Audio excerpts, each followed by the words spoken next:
Class 10th के science के important question को पढ़ेंगे जो कि एग्जाम में पूछा जा सकता है, यानी कि पूछ ले है, यानी कि वैसे क्वेश्चन को हम अध्ययन करेंगे जो एग्जाम में पूछ ले है और पूछा जा सकता है। तो आइए देखते हैं दोस्तों कि कौन सा क्वेश्चन होता है जो एग्जाम में पूछता है और यानी कि एग्जाम में पूछने की संभावना रहता है, यानी कि पूछ ले है। ठीक है दोस्तों, चलिए आइए देखते हैं, यानी कि साइंस के इंपॉर्टेंट क्वेश्चन को देखते हैं। तो सबसे पहले नंबर यहाँ पर क्वेश्चन दिया गया है कि वास्तविक प्रतिबिंब एवं काल्पनिक प्रतिबिंब में अंतर स्पष्ट करें। ठीक है दोस्तों, तो ये वाला एक लगता है कि एक आध साल पूछा गया है, लगता है उतना इंपॉर्टेंट ना है लेकिन इंपॉर्टेंट है। ठीक है दोस्तों, तो यहाँ पर समझते हैं जी कि वास्तविक प्रतिबिंब एवं काल्पनिक प्रतिबिंब में अंतर स्पष्ट करें। तो सबसे पहले एग्जाम में कैसे लिखना है कि जब भी एग्जाम में लिखना है कि कहेगा डिफरेंस लिखे लगी कि वास्तविक प्रतिबिंब एवं काल्पनिक प्रतिबिंब में अंतर स्पष्ट करें, तो आप लिखेगा वास्तविक प्रतिबिंब काल्पनिक प्रतिबिंब में अंतर निम्न है चाहे निम्नलिखित करा दीजिएगा, ये वाला करवा दीजिएगा तो आंसर ठीक से दे पाइएगा। तो यहाँ पर समझते हैं वास्तविक प्रतिबिंब काल्पनिक प्रतिबिंब में अंतर निम्नलिखित है, यानी कि निम्नलिखित का मतलब होता है जो नीचे है। तो जानते हैं वास्तविक प्रतिबिंब काल्पनिक प्रतिबिंब में अंतर क्या होता है। तो सबसे पहले एक तरफ लिख देना वास्तविक प्रतिबिंब, एक तरफ लिख देना है काल्पनिक प्रतिबिंब। अगर जो आपको बीच लाइन पर के डिफरेंस नहीं आता है, यानी कि पॉइंट आप भुला गए हैं, तो आप दोनों का परिभाषा लिख सकते हैं कि एक तरफ वास्तविक प्रतिबिंब क्या है, दूसरा तरफ काल्पनिक प्रतिबिंब क्या है, दोनों का परिभाषा लिख के आप डिफरेंस कर सकते हैं। ठीक है दोस्तों, चलिए देखते हैं। तो इसमें पहला नंबर पॉइंट कहा गया कि वास्तविक प्रतिबिंब क्या है, कि वास्तविक प्रतिबिंब काल्पनिक प्रतिबिंब, एक वास्तविक प्रतिबिंब लिखा गया है और दूसरी तरफ लिखा गया है काल्पनिक प्रतिबिंब, यानी कि काल्पनिक प्रतिबिंब को आभासी प्रतिबिंब कहा जाता है, ये वाला बात ध्यान में रखना है। ठीक है दोस्तों, तो पहला पॉइंट कहा गया है कि यह किरणों के वास्तविक कटान से बनता है, यानी कि वास्तविक प्रतिबिंब होता है जो किरणों के वास्तविक कटान से बनता है और काल्पनिक प्रतिबिंब होता है जो किरणों के काल्पनिक कटान से बनता है। तो पहला नंबर पॉइंट हो गया क्लियर, यानी कि जब भी डिफरेंस लिखना है तो ये दोनों को सामने लिखना है, ये वाला लाइन को सामने लिखना है, लेकिन ये वाला लिख दीजिएगा यहाँ पर खत्म हुआ है तो आप यहाँ से लिखना स्टार्ट कीजिएगा, ऐसे हो जाएगा गलत हो जाएगा। दूसरा नंबर समझते हैं, पॉइंट समझते हैं कि काल्पनिक वास्तविक प्रतिबिंब वाली की वस्तु की अपेक्षा होता है जो हमेशा उल्टा होता है, यानी कि वास्तविक प्रतिबिंब वस्तु की अपेक्षा हमेशा उल्टा प्रतिबिंब बनाता है, लेकिन काल्पनिक प्रतिबिंब वस्तु की अपेक्षा हमेशा सीधा प्रतिबिंब बनाता है। प्रतिबिंब मतलब क्या होता है, इमेज मतलब क्या होता है, यानी कि फोटो बनाता है। अगला पॉइंट क्या कर रहा है कि वास्तविक प्रतिबिंब को पर्दे पर उतारा जा सकता है लेकिन काल्पनिक प्रतिबिंब को पर्दे पर उतारा नहीं जा सकता है। हम बता दिए दोस्तों कि वास्तविक प्रतिबिंब यानी कि काल्पनिक प्रतिबिंब को ही आभासी प्रतिबिंब कहा जाता है, यानी कि अगला पॉइंट बोल दीजिएगा कि वास्तविक प्रतिबिंब को पर्दे पर उतारा जा सकता है, यानी कि वास्तविक प्रतिबिंब को पर्दे पर उतारा जा सकता है और काल्पनिक प्रतिबिंब को पर्दे पर उतारा नहीं जा सकता है। ठीक है दोस्तों, चलिए अगला पॉइंट देख लेते हैं। फोर्थ नंबर पॉइंट है क्या कि वास्तविक प्रतिबिंब दर्पण के सामने बनता है, यानी कि वास्तविक प्रतिबिंब रहता है जो दर्पण के सामने बनता है, लेकिन काल्पनिक प्रतिबिंब होता है जो दर्पण के पीछे बनता है, यानी कि दर्पण के पीछे बनता है। तो 4 पॉइंट बता दिए दोस्तों। आपको जब भी यानी कि 2 नंबर वाला जब क्वेश्चन रहेगा तो आपको कम से कम तो 2 पॉइंट यानी कि 2 पॉइंट तो लिखना ही है दोनों तरफ, यानी कि जब भी 2 नंबर वाला क्वेश्चन पूछा जाए साइंस में तो 2 पॉइंट तो कम से कम तो लिखना ही है, लेकिन यानी कि लिख सकते हैं कम से कम 3। हो सकता है ये भी कि आप 2 पॉइंट लिखे गलत से भी हो गया, यानी कि मिस्टेक से गलती हो गया तो 1 पॉइंट एक नंबर कट जाएगा, इसलिए जब भी आपको लिखना है अंतर में तो 3 पॉइंट लिखना है। ठीक है दोस्तों, चलिए आइए देखते हैं अगला नंबर क्वेश्चन क्या होता है जो। तो ये वाला भी उतना इंपॉर्टेंट नहीं है लेकिन इंपॉर्टेंट है, यानी कि ज्यादा इंपॉर्टेंट ना है लेकिन इंपॉर्टेंट है। चलिए देखते हैं दोस्तों कि पासर परिवर्तन क्या होता है, इंपॉर्टेंट है। तो पासर परिवर्तन क्या होता है दोस्तों, तो जान लेते हैं, यानी कि दर्पण में दायां भाग बायां तथा बायां भाग दायां दिखाई देने की घटना क्या कहा जाता है दोस्तों, पासर परिवर्तन। यानी कि आप जब आईना में यानी कि दर्पण में आप देखते होंगे तो दाहिना हाथ जनाता होगा बायां तरफ, बायां हाथ जनाता होगा यानी कि दायां तरफ जनाता होगा, ऐसे आप देखे होंगे। यानी कि जब भी आप खाना खाते होंगे तो जब भी दर्पण में आप देखते होंगे यानी कि आईना में देखते होंगे तो खाना खाते समय पता चलता होगा कि आप का तरफ खा रहे हैं, तो आईना में पता चलेगा, दूसरे को देखेगा तो लगता है कि यानी कि बामा हाथ से आप खाना को खा रहे हैं। ठीक है दोस्तों, तो इसी को कहा जाता है पासर परिवर्तन, यानी कि दर्पण में दायां भाग बायां तथा बायां भाग दायां दिखाई देने की घटना को पासर परिवर्तन कहा जाता है। यह आएगा एग्जाम में तो लिख देना है ऐसा ही करके। तो क्वेश्चन नंबर 3 चलते हैं दोस्तों। इंपॉर्टेंट क्वेश्चन को करवाते जाएंगे, ऐसे प्रतिदिन करवाया जाएगा, यानी कि कम से कम तो यानी कि एक बोर्ड में जितना हट सकता है एक दिन में उतना ही करवाया जाएगा। 5 क्वेश्चन हट गया तो 5 क्वेश्चन करवा दिया जाएगा, 4 बटेगा तो 4 करवा दिया जाएगा, ठीक है दोस्तों। लेकिन प्रतिदिन करवाया जाएगा कंटिन्यूअस, ठीक है दोस्तों। उसके बाद देखते हैं, यानी कि ये तो इंपॉर्टेंट है। देखिए दोस्तों कि बहुत ज्यादा इंपॉर्टेंट है, संयोजन या संश्लेषण अभिक्रिया क्या होता है जो, ठीक है दोस्तों। अगर जो आप नोट्स को तैयार नहीं किए हैं तो अब हम प्रतिदिन बनाएंगे, वीडियो बनाया जाएगा और 5-5 क्वेश्चन का वीडियो बनाया जाएगा। उसको आपको यानी कि नोट्स को तैयार करना है और बाकी यानी कि जिससे क्या हो गया कुछ, यानी कि कम से कम आपको 2 महीना रिवीजन करना है, यानी कि जनवरी और फरवरी यानी कि कम से कम रिवीजन आपको करना है। 2 महीना रिवीजन एकदम करते जाना है, जो याद रहेगा उसको रिवीजन करते जाना है और बाकी नया चीज पढ़ना है, ठीक है दोस्तों। चलिए देखते हैं, यानी कि जो भी आप पढ़ते हैं वो प्रतिदिन रिवीजन करें, यानी कि टाइम टेबल बना लीजिए कि किस टाइम हमको रिवीजन करना है और किस टाइम हमको नया सब्जेक्ट को पढ़ना है, ठीक है दोस्तों। चलिए आइए देखते हैं। तो हो जाता है कोचिंग की संयोजन या संश्लेषण अभिक्रिया क्या होता है, ये वाला इंपॉर्टेंट है, वेरी वेरी इंपॉर्टेंट है दोस्तों। देखते हैं तो इसमें क्या कहा गया कि यानी कि वैसा रासायनिक अभिक्रिया जिसमें 2 या 2 से अधिक पदार्थ, यानी कि संयोजन या संश्लेषण अभिक्रिया क्या है, तो वैसा रासायनिक अभिक्रिया जिसमें 2 या 2 से अधिक पदार्थ परस्पर संयोग करके एक भिन्न गुण वाले नए पदार्थ का निर्माण करता है, यानी कि नया पदार्थ के लिए यौगिक तो पदार्थ है एक प्रकार के, यानी कि वैसा रासायनिक अभिक्रिया जिसमें 2 या 2 से अधिक पदार्थ परस्पर संयोग करके एक भिन्न गुण वाले नए यौगिक का निर्माण करता है, उसे संयोजन या संश्लेषण अभिक्रिया कहा जाता है। इसको नाम 2 याद रखना जरूरी है, संयोजन या संश्लेषण अभिक्रिया।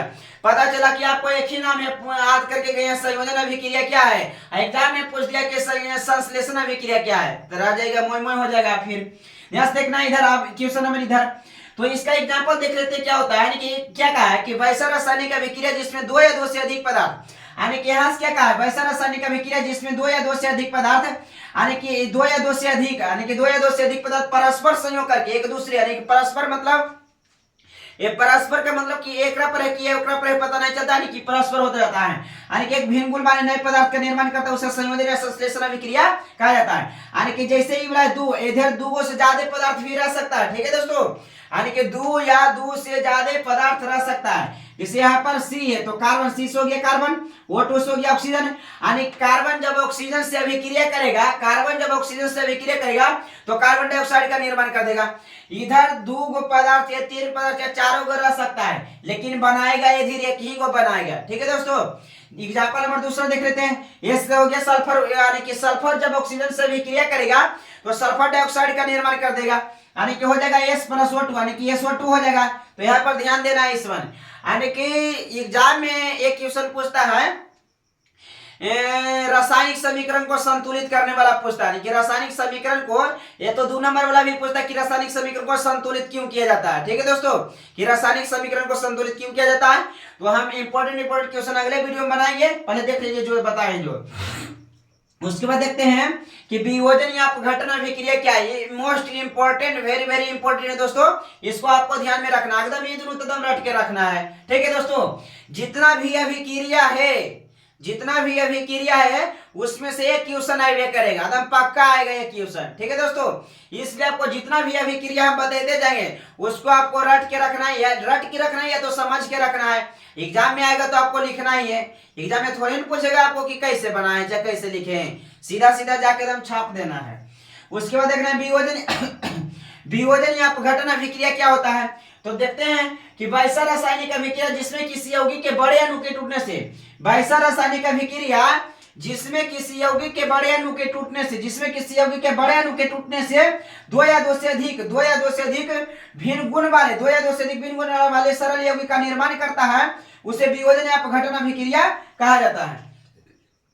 देखिए दोस्तों, टाइम उतना नहीं बताया जो डिस्कशन किया जाए विस्तार से, इसलिए हम आपको परिभाषा लिख के थोड़ा सा बताते जाते हैं, ठीक है दोस्तों। चलिए बताते हैं क्या कहा है कि वैसा रासायनिक अभिक्रिया जिसमें किसी यौगिक के बड़ा अणु के टूटने से, यानी कि वियोजन या अपघटन अभिक्रिया में क्या होता है कि कोई एकदम बड़ा यौगिक है, वो अगर जो टूटेगा यानी कि किसी यौगिक के बड़े अणु के टूटने से, यानी कि जब बड़ा अणु टूटेगा तो छोटा अणु का निर्माण कर देगा, यानी कि 2 अणु का निर्माण होवे या 3 निर्माण होवे, निर्माण तो होगा ही। यानी कि किसी यौगिक के बड़े अणु के टूटने से 2 या 2 से अधिक, यहाँ पर फोकस करिए, 2 या 2 से अधिक भिन्न गुण वाले सरल यौगिक का निर्माण करता है। सरल मतलब आसान, एकदम टूट के एकदम सरल यौगिक में बदल जाता है। सरल मतलब आसान, मतलब इजी यौगिक में एकदम बदल जाता है, यानी कि छोटा में बदल जाता है, यानी कि सरल यौगिक का निर्माण करता है, उसे वियोजन या अपघटन अभिक्रिया कहा जाता है। एग्जाम्पल के लिए CaCO3, यानी कि CaCO3 किसका फॉर्मूला होता है दोस्तों? तो कैल्शियम कार्बोनेट यानी कि संगमरमर का फॉर्मूला होता है। अगर जो संगमरमर को तोड़ा जाए तो जब इसको तोड़ा जाएगा तो कैल्शियम ऑक्साइड यानी कि CaO, इसको काली चूना भी कहा जाता है, यानी कि CaO प्लस CO2 बन जाएगा। CO2 मतलब क्या होता है दोस्तों? CO2 मतलब कार्बन डाइऑक्साइड होता है, CO मतलब कार्बन मोनोऑक्साइड होता है। अगर जो आप फार्मूला अभी तक नहीं याद किए केमिस्ट्री वाला, तो जाकर केमिस्ट्री वाला वीडियो देख लीजिए, याद कर लीजिए फार्मूला से भी क्वेश्चन पूछता है, बार पूछता है ऑब्जेक्टिव में। ठीक है दोस्तों, यानी कि आपको साइंस में ऑब्जेक्टिव 70 क्वेश्चन पूछेगा, उसमें से आपको 35 क्वेश्चन आपको बनाना है। ठीक है दोस्तों, यानी कि चुन के कौनो 35 क्वेश्चन बना देना, यानी कि एकदम 70 क्वेश्चन आपको पूछेगा, उसमें से आपको 35 ही बनाना है, यानी कि आधा बनाना है। आपको क्वेश्चन नंबर 5 आ रहा है तो आप 5 बनाइए, क्वेश्चन नंबर 10 आ रहा है तो 10 बनाइए, यानी कि जहां सब बना सकते हैं, लेकिन 35 को आप बनाइएगा। एक ने मान किया तो 50 को रंगने चलिए, तो इससे समय बर्बाद हो जाएगा और सब्जेक्टिव क्वेश्चन छूट जाएगा। ठीक है दोस्तों, ऐसा बेवकूफी नहीं करना है, ध्यान सीधा समझना है। चलिए आगे समझते हैं, यानी कि हो जाता क्या कि प्रकाश रासायनिक अभिक्रिया क्या होता है। तो प्रकाश रासायनिक अभिक्रिया देखिए दोस्तों कि यहाँ पर स्पेस कम था, इसलिए हम छोटा सा जो परिभाषा था उसको हम लिख दिए। बाकी ये वाला भी इंपॉर्टेंट क्वेश्चन है, ऐसा नहीं सोचिएगा कि बड़ा इंपॉर्टेंट क्वेश्चन नहीं है कि प्रकाश रासायनिक अभिक्रिया क्या है। जो क्वेश्चन इधर हम बताए वो एग्जाम में पूछ ले। ठीक है दोस्तों, अब फिर पूछेगा, याद रखना है। तो अब जान लेते हैं कि प्रकाश रासायनिक अभिक्रिया क्या होता है। तो जान लेते हैं कि वैसा रासायनिक अभिक्रिया जो प्रकाश की उपस्थिति में संपन्न होता है उसे प्रकाश रासायनिक अभिक्रिया कहा जाता है। यानी कि प्रकाश रासायनिक अभिक्रिया क्या है, तो बोलना क्या है कि वैसा रासायनिक अभिक्रिया जो प्रकाश की उपस्थिति में संपन्न होता है उसे प्रकाश रासायनिक अभिक्रिया कहा जाता है। देखिए दोस्तों, एक बात बताना चाहते हैं कि आप यानी कि रट कर जाइए चाहे समझ कर जाइए, लेकिन एग्जाम जो लेता है यानी कि जो करवाता है बिहार बोर्ड एग्जाम, वो एग्जाम में पहले लिखा जाता है कि अपने शब्दों में उत्तर दीजिए। ये एकदम किताब वाला रट के गए और छाप दिए, तो ऐसे करिएगा तो भी ठीक रहेगा, लेकिन अपने शब्दों में उत्तर दीजिएगा तो ज्यादा गलती नहीं होगा। अगर जो आप टॉप कर रहे हैं, आपका टॉप कर रहे हैं, नंबर ज्यादा आ रहा है, तो ऐसे में अगर जो अपने शब्दों में उत्तर नहीं लिखिएगा तो उस समझ जाएगा कि लगता है कि चोरी चिट्टा लेके गया, उसी से ज्यादा नंबर ला रहा है। तो अपने शब्दों में भी उत्तर देना है और किताब के शब्दों में भी उत्तर देना है, दोनों शब्दों में, यानी कि किताब के भाषा में भी लिखना है, अपने शब्दों में भी लिखना है कुछ प्रश्न को। ठीक है दोस्तों, चलिए आइए देखते हैं। तो ये बड़ा तो क्लियर हो गया दोस्तों, एग्जांपल देख लेते हैं। तो H2 प्लस Cl2 तो 2 अभिक्रिया करेगा, यानी कि हाइड्रोजन क्लोरीन के साथ अभिक्रिया करेगा। हाइड्रोजन 2 ऑक्सीजन यानी कि क्लोरीन भी 2, यानी कि दोनों जब अभिक्रिया करेगा तो हाइड्रोक्लोरिक अम्ल का निर्माण कर देगा 2HCl, यानी कि H2 प्लस Cl2 कर देगा 2HCl का निर्माण कर देगा। तो देख लीजिए दोस्तों, इंपॉर्टेंट क्वेश्चन को हम बता दिए हैं। ठीक है दोस्तों, तो आज भर के लिए इतना ही रहने देते हैं, विशेष के लिए कल मिलते हैं दोस्तों। Thank you.